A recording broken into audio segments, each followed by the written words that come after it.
Shalom saudara-saudara yang terkasih dalam Tuhan Yesus Kristus. Selamat pagi. Renungan kita pada hari ini diambil dari Matius pasal yang ke-16 ayat 21 sampai yang ke-28. Judul renungan kita pada hari ini adalah Merdeka dari Derita. Apa jadinya jika tokoh utama yang diharapkan menjadi superhero mengalami penderitaan bahkan kekalahan? Tentu janggal, bukan? Memilukan, mengecewakan, bukan? Meski demikian, itulah kisah perjalanan hidup Yesus saat melakukan misi Allah. Bukannya kabar sukacita semacam janji kemenangan dan pemulihan bagi bangsa Israel di masa datang. Yesus justru menyatakan berbagai macam penderitaan yang harus ditanggungnya. Bahkan Yesus juga menyampaikan bahwa dirinya juga akan dibunuh. Sangat manusiawi jika Petrus itu memprotes sang guru. Bukankah semestinya sebagai Mesias Yesus datang untuk menang? Sayangnya cara pandang Petrus itu bertolak belakang dengan cara pandang Tuhan. Bahkan cara pandang Petrus disebutnya sebagai batu sandungan. Ayat 23. Ya, melalui penderitaan yang harus dialami Yesus Kristus, Allah menunjukkan bahwa menjadi orang percaya tidak menjamin lenyapnya penderitaan. Sebaliknya, orang percaya itu justru diperhadapkan dengan penderitaan. Mengingat nilai kekristenan banyak berseberangan dengan hikmat dunia. Namun orang mengandalkan Tuhan diberinya kemerdekaan atas penderitaan. Artinya, bersama dengan Kristus, penderitaan tidak akan mampu mengoyahkan sukacita, damai sejahtera, dan pengharapan dalam Kristus. Sebagaimana penderitaan terbesar manusia, yakni dosa, mampu ditaklukkan olehnya. Hanya saja kemerdekaan harus diperjuangkan. Kemerdekaan atas penderitaan adalah milik mereka yang mau menyangkal diri. Sebab satu-satunya jalan untuk hidup secara rohani sesuai maksud Tuhan adalah dengan mati bagi diri sendiri. Apalah artinya penderitaan dunia jika dibandingkan dengan penderitaan terbesar manusia yang saja dapat ditaklukkannya? Jika penderitaan terbesar manusia saja dapat ditaklukkannya. Oke, mari kita lihat pembahasannya ya. Apa sih sebenarnya arti dari jargon sangkal diri pikul salib? Kan seringkali kita dengar ya, sangkal diri pikul salib, sangkal diri pikul salib. Sebenarnya artinya apa ya, sangkal diri pikul salib itu? Oke, mari kita baca Matius pasal yang 16 ayat 21-28. Sejak waktu itu Yesus mulai menyatakan kepada murid-muridnya bahwa dia harus pergi ke Yerusalem dan menanggung banyak penderitaan dari pihak tua-tua, imam-imam kepala dan ahli-ahli Taurat, lalu dibunuh dan dibangkitkan pada hari yang ketiga. Tetapi Petrus menarik Yesus ke samping dan menegur dia, katanya, "Tuhan, kiranya Allah menjauhkan hal itu. Hal itu sekali-kali tidak akan menimpa engkau." Maka Yesus berpaling dan berkata kepada Petrus, "Nyala iblis, engkau suatu batu sandungan bagiku, sebab engkau bukan memikirkan apa yang dipikirkan Allah, melainkan apa yang dipikirkan oleh manusia." Lalu Yesus berkata pada murid-muridnya, "Setiap orang yang mau mengikut aku, dia harus menyangkal dirinya, memikul salibnya, dan mengikut aku. Karena barang siapa mau menyelamatkan nyawanya, dia akan kehilangan nyawanya, tetapi barang siapa kehilangan nyawanya karena aku, dia akan memperolehnya. Apa gunanya seorang memperoleh seluruh dunia, tetapi kehilangan nyawanya, dan apakah yang dapat diberikannya sebagai ganti nyawanya? Sebab Anak Manusia akan datang dalam kemuliaan Bapanya diiringi malaikat-malaikatnya. Pada waktu itu dia akan membalas setiap orang menurut perbuatannya. Aku berkata kepadamu, sungguhnya di antara orang yang hadir di sini ada yang tidak akan mati sebelum mereka melihat Anak Manusia datang sebagai Raja dalam kerajaannya." Sejumlah pertanyaan bagi manusia. Sejak waktu itu Yesus mulai menyatakan kepada murid-muridnya bahwa dia harus pergi ke Yerusalem dan menanggung banyak penderitaan dari pihak tua-tua, imam-imam kepala, ahli Taurat, lalu dibunuh dan dibangkitkan pada hari ketiga. Yesus menyatakan suatu fakta yang tidak ingin didengar oleh para muridnya. Ya, para muridnya itu tidak pengen dengar Yesus itu mati, dibunuh, tidak pengen. Tapi faktanya, hal yang tidak ingin didengar oleh para muridnya, itu justru adalah hal yang memuliakan Bapa di sorga. Ini fakta menarik ini. Tidak ingin didengar. Tidak ingin dengar itu adalah kategorinya fakta yang harus dihindari, seperti kematian, sangat mengganggu kenyamanan, seperti penderitaan, tidak diharapkan secara manusia, yaitu manusia mengharapkannya kalau dalam konteks ini ya, Yesus membawa pembebasan. Tetapi kok malah mati? Nah, kalau mati kan nggak bisa membawa pembebasan. Jadi kategori tidak ingin didengar itu ada 3. Harus dihindari, sangat mengganggu kenyamanan, tidak diharapkan oleh manusia. Tetapi justru yang harus dihindari, sangat mengganggu kenyamanan manusia, tidak diharapkan secara manusia, ini justru yang memuliakan Bapa di sorga. Kadang-kadang kita tuh sangat-sangat sulit ya menerima fakta ini. Ada hal-hal dalam kehidupan ini yang tidak kita harapkan terjadi. Bahkan kita bisa tidak mengerti mengapa kok hal itu harus terjadi. Tapi ternyata hal-hal tersebut adalah demi kemuliaan Bapa di sorga.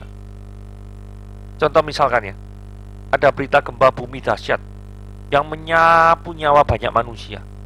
Seringkali kita sulit untuk menerima mengapa Allah yang baik justru melakukan hal yang jahat di mata manusia, yakni mengambil nyawa manusia. Kita tidak sadar. Jadi, apakah manusia itu adalah manusia yang pantas untuk dikasihani? Saudara, seringkali kita lupa fakta bahwa manusia adalah manusia yang patut dimurkai.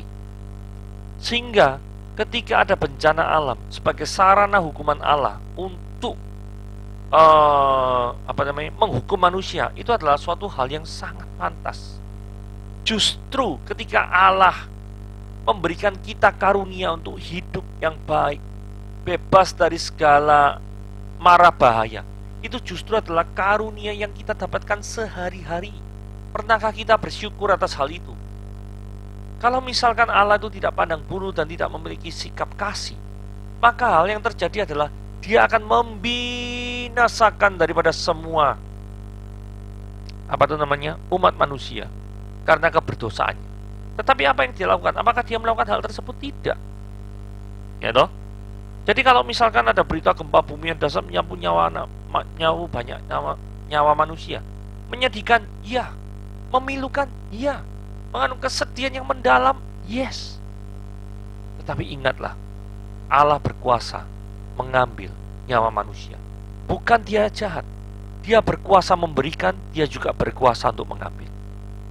Itu fakta yang harus kita terima. Karena seringkali kita maunya tuh terima yang Dia memberikan nyawa. Dia berkorban bagi kita. Kalau untuk selama diri kita tuh diuntungkan ya, kita tuh tidak keberatan. Tapi selama diri kita tuh dirugikan, maka hal itulah jiwa kita protes keras kepada Tuhan. Karena kita lupa bahwa sebenarnya Tuhanlah yang memberi, Tuhan juga berhak mengambil, termasuk nyawa manusia. Hukum anomali perspektif manusia dan Allah. Terus kemudian Petrus menarik Yesus ke samping dan menegur dia. Wah, ini luar biasa ya, murid negur guru ya. Tuhan, kiranya Allah menjauhkan hal itu, sekali-kali hal ini tak akan menimpakan engkau. Itu ya. Kan tadi menjelaskan akan mati dan akan bangkit lagi. Petrus ini tidak memikirkan apa yang dipikirkan Allah, melainkan pandangannya itu adalah dari sudut pandang manusia. Itulah sebabnya sekalipun dari sudut pandang manusia, tindakan Petrus itu baik. Jadi sekalipun dari sudut pandang manusia, tindakan Petrus itu baik. Kan baik toh ya? Mengharapkan gurunya tidak celaka. Itu menurut pandangan umum manusia itu baik. Tetapi justru dalam sudut pandang Allah, maka ini dinilai tidak baik.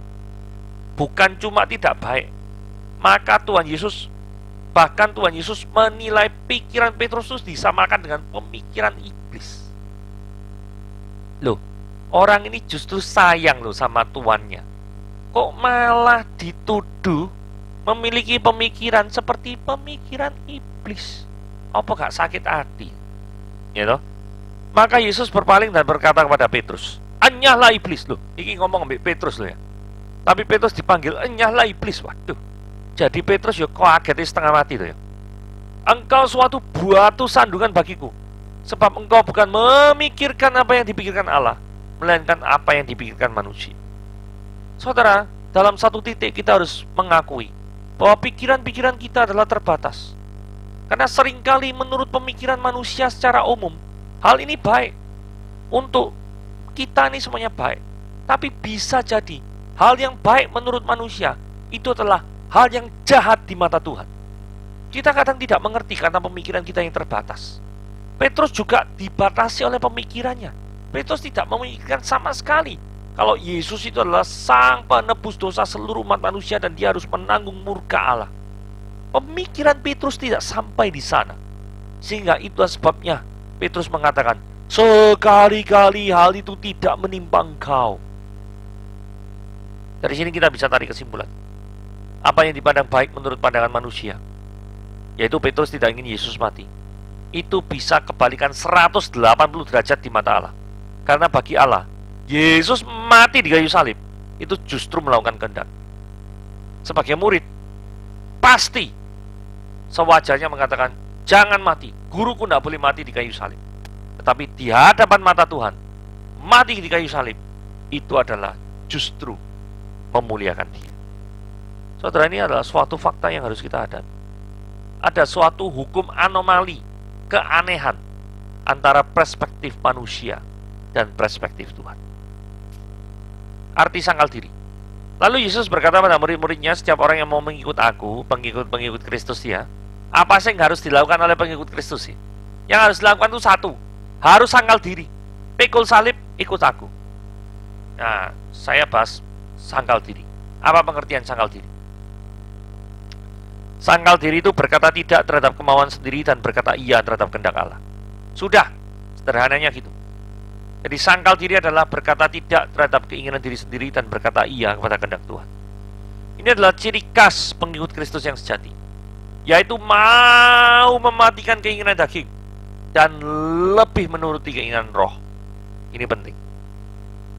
Itulah sebabnya kita harus mematikan manusia lama kita dan mengenakan manusia baru yang terus-menerus diperbarui sehingga semakin menyerupai gambar Allah. Arti kehilangan nyawa dan akan memperolehnya. Ayat 25 ya, karena barang siapa mau menyelamatkan nyawanya, dia akan kehilangan nyawanya, tapi barang siapa kehilangan nyawanya karena aku, dia akan memperolehnya. Apa arti mau menyelamatkan nyawanya? Artinya adalah mengutamakan kepentingan diri sendiri daripada kepentingan Allah. Itu arti mau menyelamatkan nyawanya. Kalau kehilangan nyawanya karena aku, itu berarti orang tersebut kehilangan hal-hal yang paling berharga dalam hidupnya, yang disebabkan karena dirinya mengikut Tuhan dengan setia. Bisa saja orang itu dikucilkan dari keluarga, terutama kalau misalkan ada suatu pengikut dari agama X kemudian pindah ke Kristen. Biasanya keluarga daripada orang tersebut karena meninggalkan agama X, maka yang terjadi adalah dianiaya, dikucilkan, diusir, bahkan tidak dianggap sebagai anak lagi. Nah, itu adalah penderitaan yang harus ditanggung. Dia kehilangan hal-hal yang paling berharga. Dia kehilangan daripada keluarga yang selama ini mengasihinya. Dia kehilangan rumah yang selama ini menjadi tempat berlindung. Dia kehilangan daripada kenyamanan-kenyamanan dan fasilitas-fasilitas yang selama ini dia nikmati, hanya karena dia percaya dan menyerahkan hidupnya kepada Kristus.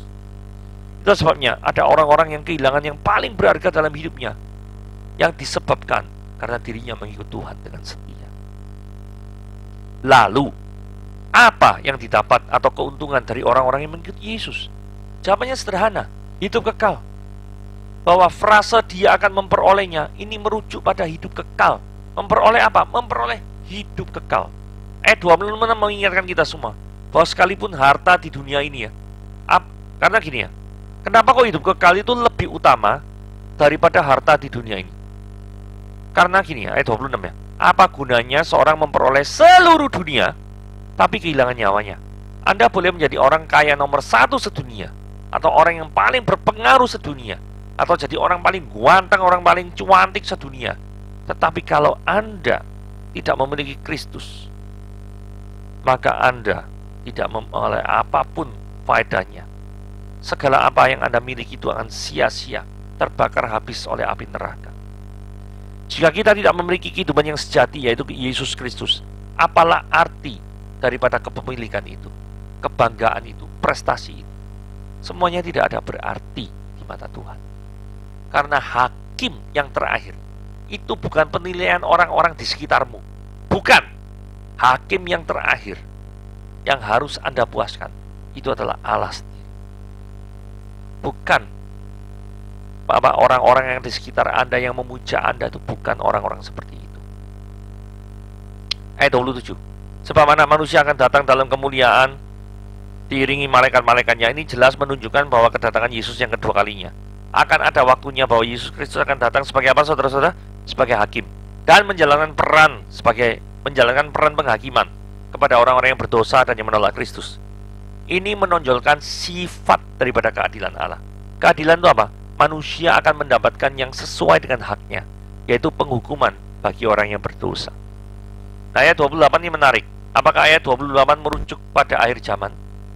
Karena ayat 27-nya kan merujuk pada akhir zaman. Ayat 28-nya berkata gini ya. Aku berkata kepadamu, sesungguhnya di antara orang yang hadir di sini ada yang tidak akan mati sebelum mereka melihat Anak Manusia datang sebagai raja dalam kerajaannya. Saudara, kalau ayat 28 ini harus diartikan sebagai akhir zaman, berarti ada orang-orang yang diajak oleh Yesus bicara saat itu tetap hidup sampai akhir zaman, bukan? Di sini tidak akan mati sebelum mereka melihat Anak Manusia datang. Nah, kalau ayat 28 ini diartikan sebagai akhir zaman. Nah, sekarang masa ada Highlander gitu, manusia yang hidup selamanya, yang posisi sekarang itu tidak akan mati? Rasanya tidak ada. Nah, kalau tidak ada, berarti ayat 28 itu pasti tidak menunjuk pada kedatangan Yesus yang kedua kalinya. Ngerti ya maksudnya ya? Oke. Sekarang kalau begitu, ayat 28 ini merujuk pada cerita apa? Satu, ada orang yang berkata ini merujuk pada transfiguration, yaitu pemuliaan atau perubahan bentuk yang terjadi pada Matius pasal yang 17 ayat 1 sampai 13. Orang-orang yang menerima pandangan ini beralasan bahwa dalam 3 Injil sinoptik ya, Matius, Markus, Lukas, kata-kata Yesus dalam ayat 28 langsung disusul dalam cerita tentang transfiguration, yaitu perubahan bentuk atau wajah yang dialami Yesus. Nah, apakah pandangan ini benar? Keberatannya gini ya, transfiguration itu terjadi hanya 1 minggu kurang lebih, bandingkan dengan Matius 17 ayat 1, setelah Yesus mengucapkan Matius 16 ayat 28. Padahal dari kata-kata Yesus dalam Matius 28 yang mengatakan bahwa di antara orang yang hadir di sini ada yang tidak akan mati sebelum, secara implisit bisa disimpulkan bahwa di antara mereka yang mendengar itu pasti sudah ada, bahkan mungkin mayoritas dari mereka itu sudah mati. Tetapi nanti ada orang yang gak mati, barulah peristiwa itu terjadi. Nah, padahal saat itu belum ada satu pun yang mati. Dan ngomong 1 minggu yang lalu, mosok sebagian besar daripada pendengarnya mati semua, kan ya enggak. Jadi itu keberatan terhadap pandangan transfigurasi. Kemudian tafsiran yang kedua, ini merujuk kepada kematian, kebangkitan, dan kenaikan Yesus ke surga dan turunnya Roh Kudus. Lah, keberatan terhadap pandangan ini gini ya. Sekalipun peristiwa kematian Yesus atau Pentakostal terjadi plus minus setengah tahun, 6 bulan ya, setelah Yesus mengucapkan Matius 16 ayat 28, dan pada saat itu memang sudah ada yang mati, yaitu Yudas Iskariot. Tetapi yang mati ini baru 1, sehingga rasanya tetap tidak cocok dengan Matius 16 ayat 28 yang secara implisit menunjukkan bahwa mayoritas dari mereka itu sudah mati, baru peristiwa itu akan terjadi. Tapi bagaimanapun juga, ternyata pandangan kedua ini merupakan pandangan daripada mayoritas para penafsir. Yang ketiga, tafsirannya adalah kehancuran Yerusalem pada tahun 70. Nah, keberatan terhadap pandangan ini adalah gini. Peristiwa itu memang terjadi kurang lebih 40 tahun setelah Yesus mengucapkan Matius 16 ayat 28. Sehingga saat itu memang sudah banyak dari antara mereka yang mati. Tapi bisakah kehancuran Yerusalem itu disebut sebagai kedatangan anak manusia sebagai raja dalam kerajaannya? Apakah ketika Yesus datang sebagai raja itu diiringi oleh kehancuran? Nah, ini ya, bisa memungkinkan ya, memungkinkan sekali. Jadi apa yang dibanggakan oleh orang-orang di Yerusalem, yaitu Bait Allah, itu hancur. Ketika Yesus datang, apa yang dibanggakan oleh manusia selama ini, mungkin prestasi, harga diri, itu juga hancur. Bisa juga sih terjadi. Tetapi ada kemungkinan yang keempat. Penglihatan Yohanes di Pulau Patmos, Wahyu 1 ayat 9 sampai 16. Keberatannya gini ya. Saat itu mungkin hanya Rasul Yohanes yang tertinggal, yang masih hidup di antara mereka. Semuanya sudah mati. Tetapi keberatannya tetap ada. Apakah bisa penglihatan seperti yang di Wahyu 1 ayat 9 sampai 16 itu sebagai disebut kedatangan anak manusia sebagai raja dalam kerajaan? Kalau menurut saya mungkin juga. Mungkin juga. Jadi ketika Yohanes melihat penglihatan itu di mana anak manusia digambarkan dengan kemuliaan yang luar biasa, kemungkinan besar ayat 28 ini merujuk pada Yohanes. Sekalipun kesimpulan akhirnya memang sukar ya menentukan pandangan yang benar dalam hal ini. Kalau tadi kan kemungkinan besar menurut saya itu kalau tidak 3 atau 4. Ya, tapi ini sebatas dugaan, memungkinkan salah satu di antaranya. Oke, renungan kita hari ini sampai di sini. Tuhan Yesus memberkati.